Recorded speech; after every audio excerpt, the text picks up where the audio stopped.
Hello, everyone. I'm David Riggleman, Communications Director for the City of Las Vegas. Thanks for joining us for Access City Council. Coming up on this show, Ward 3 continues to thrive as a beautiful new apartment building opens on East Fremont. And we'll talk about how the city works to keep your neighborhood safe and healthy. The councilwoman who represents Ward 3, of course, is Diaz. She joins me now. Welcome back. How are you? It's always good to be here, Good David. to see you. Happy April. Wasn't I just here last week? It seems like it. 6 weeks goes by really fast. We joke. It seems like 6 days, and it's time to do this again. But it's 6 weeks since you've been on, and you have a lot to talk about. A lot going on in Ward 3. Exciting things. New businesses opening. Yes. Big scale, too. Yes, exactly. We love this. Yeah, we're going to talk about that. And it's only going to get better from here on out. That's right. I love that. I love that. We know Ward 3 pretty well. A councilwoman is born and raised there. She knows it really well. But in case you're not exactly sure where we're talking about in the city, well, no worries. We're going to show you. It's that area, appropriately enough, with the 3 on it. It's the east side of our city. If you live in that area, work in that area, then you're in the city limits of the city of Las Vegas. Of course, if you're a resident there, you're represented by Diaz on the city council. And, of course, Councilwoman, this incorporates a lot of our downtown area, which is really exciting. A lot going on in the downtown. It's booming. But you have businesses now popping up across your ward.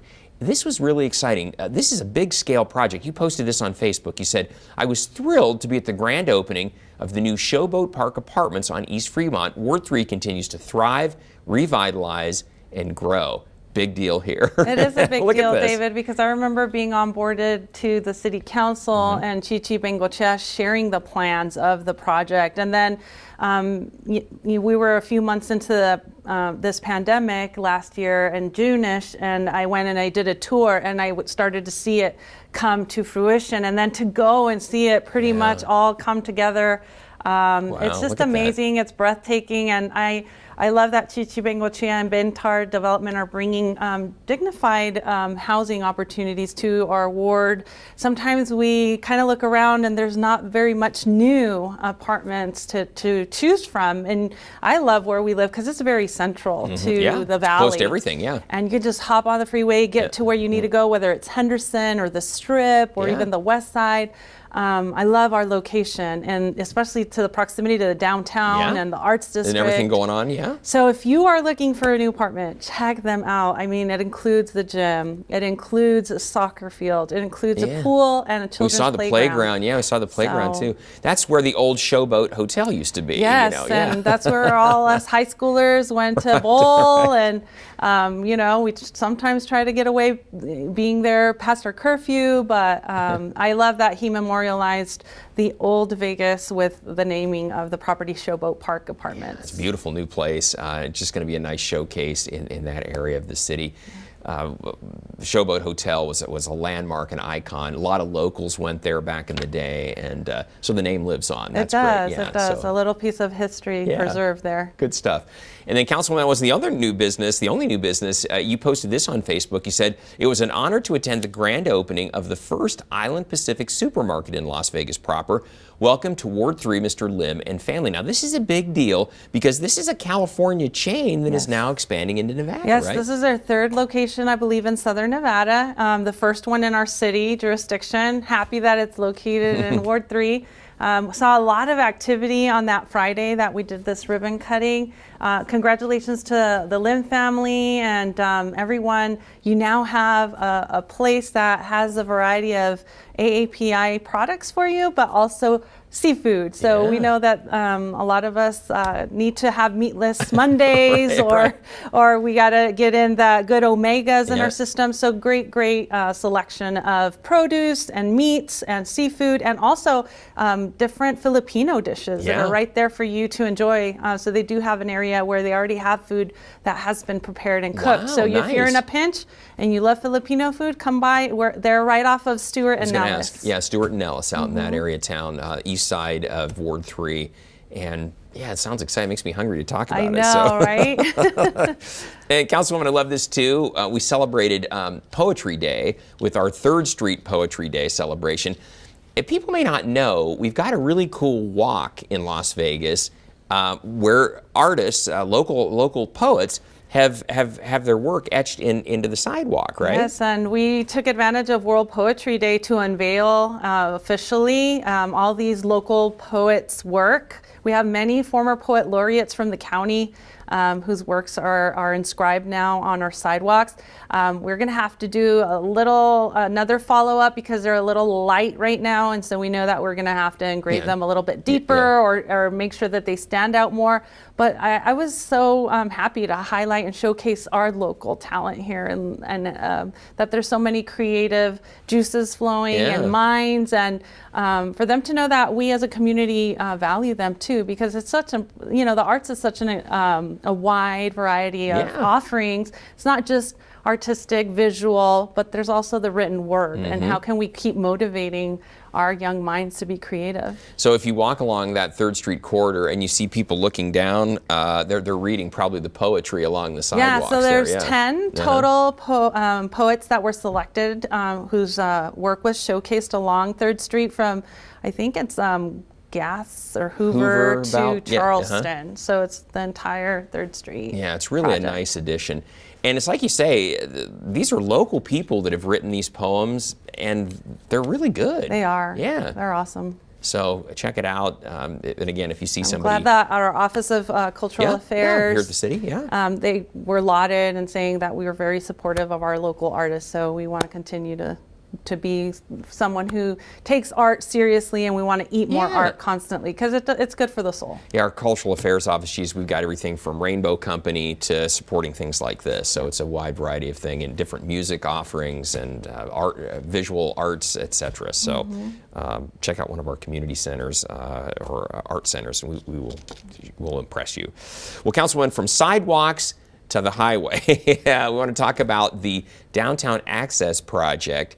Some streets are going to close along US 95 or go under US 95, under that viaduct from about, 8th Street, 7th Street, all the way to 21st. Yeah. So this is important, everybody. Listen up, because eventually those streets might close permanently. We want to get your feedback in the meantime. So important that we get the community's input. What do these potential road closures mean to you in your daily commute, and you're having to get to work, getting your kids to and from school? We really want to make sure that our thinking is sound if we go ahead and permanently close these streets. And we also wanted to see what is the impact, because on the other side of that overpass on 9th Street is our downtown area command. What is the implications for public safety and metro officers getting through? What is the implication for our neighbors? So that's why we really want you to take this survey. Nevada Department of Transportation, sent 9,300-ish postcards to about Washington to Charleston, and I believe Vegas Boulevard to about Maryland Parkway to really get input from the community, and so far we received about 300 responses, but we really want to get more like the thousands of voices, so that we're really making sure that we're hearing everybody's view. Really important, because folks, eventually that viaduct that goes from the Spaghetti Bowl east to the Charleston curve is going to be replaced. It's going to go away. It's years down the road, but eventually some of the streets the Councilwoman is talking about will close permanently. So before those streets do close, that's her point, is that they want to hear from the public on, hey, what do you think about these closures? How's that going to impact you? If you're silent now, it may be a problem down the road, it is, so to speak. And so just make sure you know that there's operators on that phone line that are English and Spanish, so you'll get whoever you need. You can also take that survey online. And so just make sure we engage and we share our concerns or our value added, because sometimes maybe folks are supporting this. So we need to hear from all sides and come up with the best decision for the community down the road. So know that this isn't a project that's happening next year or 2 years from now. We're in the planning stage, but this is where we can actually take your input and change, make the changes we need. Exactly, and then come up with that final design eventually. Exactly, because if we try to get it at the end when that design has already been approved and vetted, then it's really difficult to change the course. Exactly. Well, from improving our highways to improving our parks, I love this. We have a super build going on. This is where a partnership with the city and Channel 5 and others to revitalize Gary Reese Freedom Park. And I love this because now you've engaged this children, right? Yes. To help come up with some designs of the playground area. And look at all these kids. So who better to tell us what right. a playground structure should be during these times? Because David, when you and I seesaw, carousel, slide swings, those were things that we liked, but we don't know if our children's needs have changed over these years, right? So we really wanted to get from their point of view what would make an exciting, awesome modern playground. And I'm super excited that Fox Superbuild selected Gary Reese Freedom Park to bring this much needed playground revamp to our Ward 3 community, where it'll probably serve a good 2,000 kids that are just in neighboring elementary schools. Plus you don't know what other kids might swing by the area and be attracted to it. So looks like they're having a lot of fun. They are. I can't wait to see what they come up with. But again, kudos to all those involved, including Channel 5. And I hope they keep some of the goodies, the oldies but goodies concepts in there. You got to have some teeter-totters and swings at least, right? Those are, oldies but goodies right there. And I'm sure they will. Councilwoman, too, want to let everybody know we celebrated Cesar Chavez Day with a pop-up food distribution here in Las Vegas. So it was a partnership with the Nevada Hispanic Legislative Caucus and LACLA, which is the Latino leaders from union organizations. So we had iron workers, laborers, carpenters, just different labor Latino leaders with us. Assemblywoman Torres, who's the president of the Hispanic Caucus, has always put together the Cesar Chavez Festival for the last 8 years, at least, I want to say.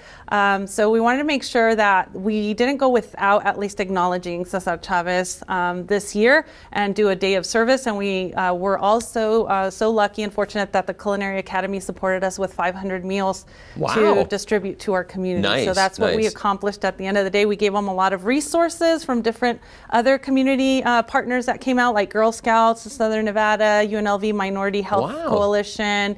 It's a big deal. Health District, their smoking cessation program folks came out. So we had a lot of, also spread the word, gave out books to our families. And so this is an awesome day to put much needed resources in the hands of our families. That was on March 27th, Saturday, March 27th. At Gary Reese Freedom Park. And it was a beautiful day. It was a beautiful day. And I was 4 hours out in the sun. We had our shredding document. Yeah, we're going to talk about that. And then I was there and I was like, oh, remember to wear your sunscreen, folks. It's that time of year again, all of a sudden. 4 hours of continuous sun exposure will leave you a little reminder if you don't wear your sunscreen. Exactly right. And we're getting into that high UV time of the year again. So it comes all of a sudden around here.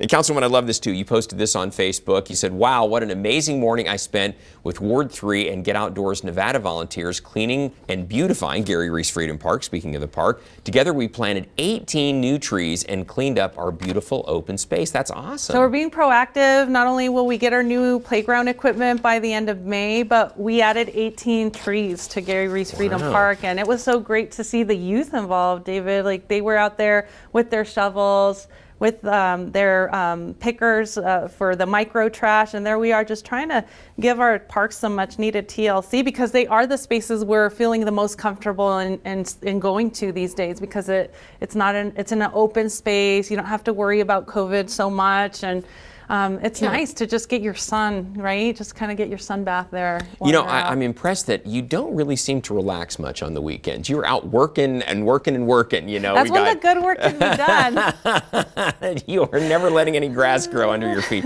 because from the cleanups to the park restoration to everything else. Document shredding. And that's the next thing. It's like this also took place. Was this also March 27th? Yes. The shredding event. This is a big deal too. Folks, everybody loves it. If you got old documents, old medication around the house you need to get rid of, this is the way to do it. Because absolutely. And then I was talking to people at the Cesar Chavez Festival, they're like, well, we've had so much time during COVID to clean, right, our houses and to really find what we need and what we don't need. And we wanted to present the community an opportunity to properly dispose of those documents that have so much sensitive information on them that you just don't want to tear up and put in the trash, because people can easily put them together and steal your identity. Right now, I think Metro is sharing that theft of identities is on the rise, and we just want to make sure that you are covered and that you're safeguarding your information as much as you can. They can always find a way to get your stuff, but let's not put it in their hands if we can avoid it. It make it all the harder. And folks, this isn't like a little shredder. I've said this many times on this show, but it's not like the little shredder you have at home that puts it in the little strips. The shredders it just pulverized into like little bits of confetti, and there's no way anybody could put that back together. That's the whole idea. So we were taking up to 5 boxes per car, and then as many meds as you wanted. There was one car that pulled up with the big box, hence the picture of just of outdated meds. So some people aren't aware that, I have to actually properly dispose of medication, and we're like, absolutely, you don't want to put them down your drain. You don't want it in a landfill somewhere, because those drugs will have some kind of effect, whether it's on our environment, into the water into the water system. We don't want it there, so that's why we want to make sure we actually burn them. Yeah, that's right. They are incinerated safely. So the marshals take it straight to where they do that. Yeah, very good. Well, glad, Councilwoman, that you're just working so hard on the weekends, because it's impressive. It's impressive that you guys do all that. It's really cool. But and listen, I know there'll be more coming. We'll tell everybody about that as those events come up. But in the meantime, we want to tell everybody we need to take a short break. But when we return, find out how the city's code enforcement team helps keep your neighborhoods safe. That's next. So please stay with us.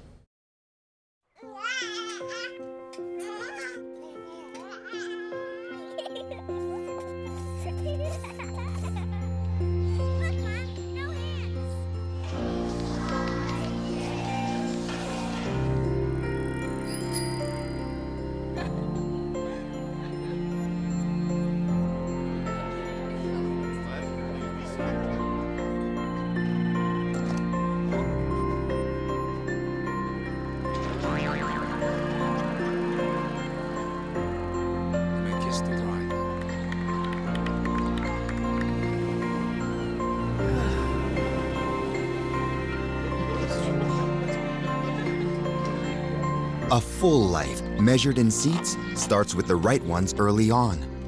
Car crashes are a leading killer of children 1 to 13. Learn how to prevent deaths and injuries by using the right car seat for your child's age and size.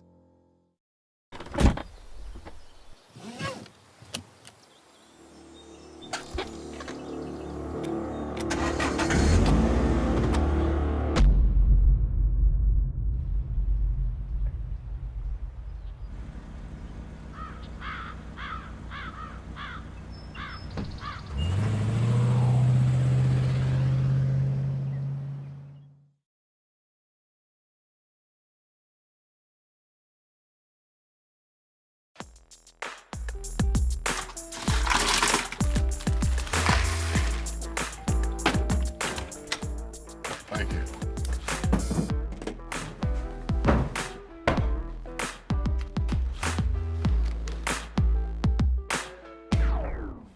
You got a king? Go fish. In your face, in your face. It only takes a moment to make a moment. Take time to be a dad today.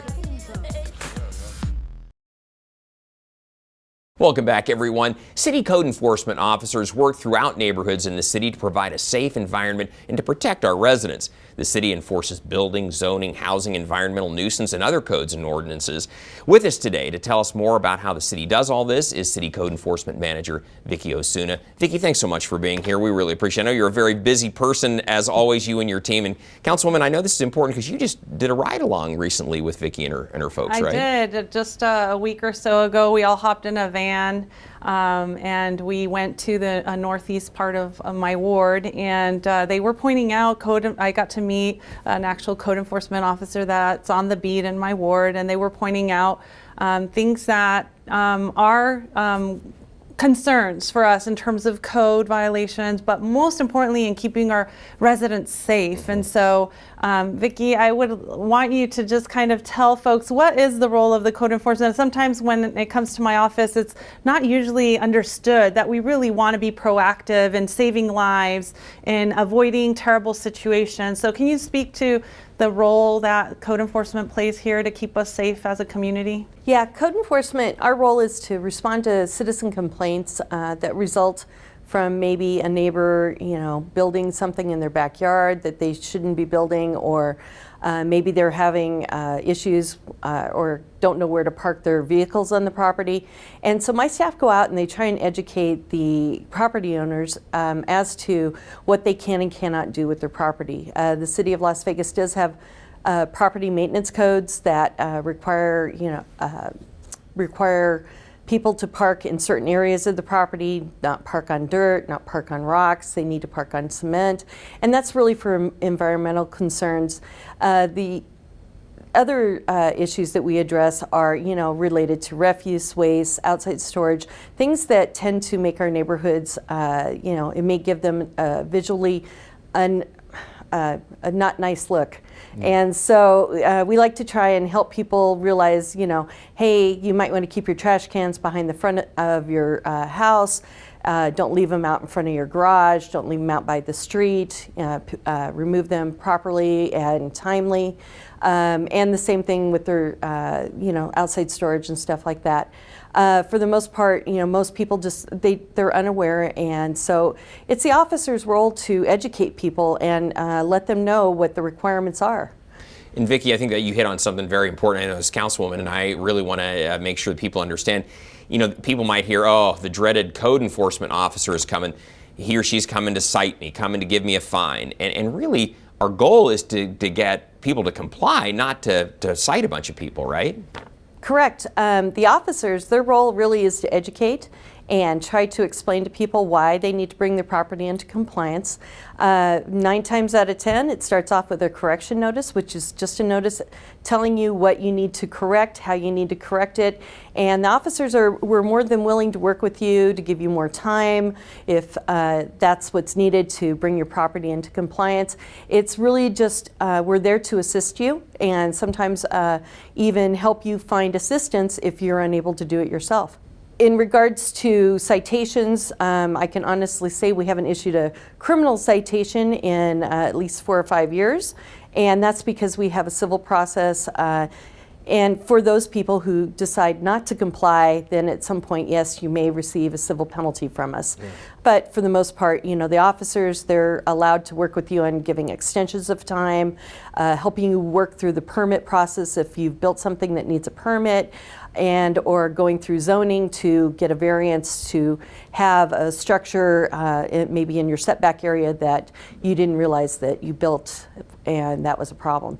So it's really about education and working with people to gain compliance. And Councilwoman, I think too, it's also about prioritization. I think you've touched on this many times. It's really about trying to find the most critical, life safety issues are at the top of the list, and then maybe a weed complaint is going to be farther down. Yeah, so Vicki, we've been going through these COVID times, and I think that a lot of people think that because more people have been staying at home, somehow your load has lightened a bit, but I think that's probably been the opposite because we do have more folks at home. We probably need to be more proactive to ensure that people are being safe. So can you explain about what has it meant to be in code this last year, and how are you guys trying to navigate all of the different code enforcement issues that you're seeing or hearing about? So the key word is prioritization. We have a lot of issues that we need to address timely. Abandoned properties, open accessible houses, issues with homeless encampments. Those are priorities that we have to address as a rush. Those are high priorities. The other items regarding properties that maybe are just unkempt and have high weeds or very minor property issues, we've had to this last year put those types of issues on hold to address the more immediate issues. And so we just didn't put those complaints off into a box to be dealt with once the emergency order is lifted. But what we have been doing is we send a letter to the property owner stating, hey, we've received a complaint, and if it's regarding refuse and waste or high weeds, whatever, or graffiti, very minor issues, then we tell them, hey, in about 60 days, we're going to check back and see if you've complied. And if you have complied, feel free to send us pictures and an email stating that, and we'll just close your case, because there are more important things going on. And we also have a lot of tenant issues going on with apartment buildings or housing where the minimum living conditions are not being met, such as lack of heat, lack of water, lack of energy, those things of those nature that we need to focus on and assist people with. And so the minor things have been kind of set aside. We haven't forgotten about them. So if you've called, feel free to call us back and find out, if we still have your complaint. We should have it. And once the emergency order gets lifted, we will be trying to address those issues as quickly as we can. But we have tried to get them taken care of over the last year voluntarily. Yeah. Councilwoman, too, I think it's important to note, Vicki, you have staff that goes out that they're not licensed to issue citations, but they are out there to help educate. And so more eyes and ears out there to help people come into compliance, too, right? That's part of what we're trying to do, right? Correct. Yes. Yeah, it's all about educating and explaining to people why they may not be able to do something. Every city is different, and every culture is different, and sometimes it's really just explaining things and telling them how they can come into compliance and making it easy for them to make that jump to correct the issue. Yeah. Councilwoman, we have a couple of minutes left. Some other questions. I know there's some other things that you wanted to make sure that Vicki addressed. I think it's important for the community to know that code is not here to work against the community, but for our community. Right. We want to build back stronger and beautify our neighborhoods. And sometimes, as we got the more mature neighborhoods, we want to keep that quality of life up. And right now, as she mentioned, all the things that a code enforcement officer does, it's basically almost the equivalent version of our HOA, where we don't have an HOA, where we do need to keep someone who's keeping an eye on making sure that our property values don't decline, that it's like the broken window theory, that if we let things go by the wayside, we start letting things tag, then things are going to go downward pretty fast, and that's not my vision for Ward 3. We want to make sure that it's the most vibrant place to live, work, and play. So very appreciative that we're going in a direction of being more proactive, more pro-education, and then if we don't comply, then we need to know that the fining will start if we're not getting on board with what we need to be doing. That's not our initial goal. We just want everybody's property to look good and be in compliance, right? Yes. So, well, Vicki, thank you so much for being with us. We really appreciate it. We're about out of time here, but always a pleasure to talk with you and have you on the program, and we'll look forward to hearing from you again in the future. Thanks so much. Thank you for inviting me. All right, thanks, Vicki. And of course, folks, we always want to hear from you out there. So if you have something you'd like to share with Councilwoman Diaz, you can always find her on Facebook, Twitter, or Instagram. She's very active. You can also contact her just by picking up the phone, 702-229-4623, or send her an email. Her address is odiaz@lasvegasnevada.gov, and she or one of her great staff will get right back to you. So, Councilwoman, great job. We'll have you back here in 6 weeks. It'll go by fast, as you well know. Thank you. We'll do it again and have another update from Ward 3, and it's been very busy, so I'm sure there'll be a lot to talk about. And I hope everyone's enjoying the nice spring weather that we have for such a very brief period before it starts to become summer, but I'm enjoying the cool breeze days. Spoken like a native Las Vegan. we know all very well. So, well, great job. We'll see you back here in 6 weeks. Thank you so much. Thank you, David. And don't miss our next show beginning on April 22nd with Ward 2 City Councilwoman Victoria Seaman. You can now catch all of our KCLV shows on Apple TV, Roku, and Amazon Fire. And don't forget, you can watch us live on the internet at kclv.tv. Thanks for watching, everyone. We'll see you next time around.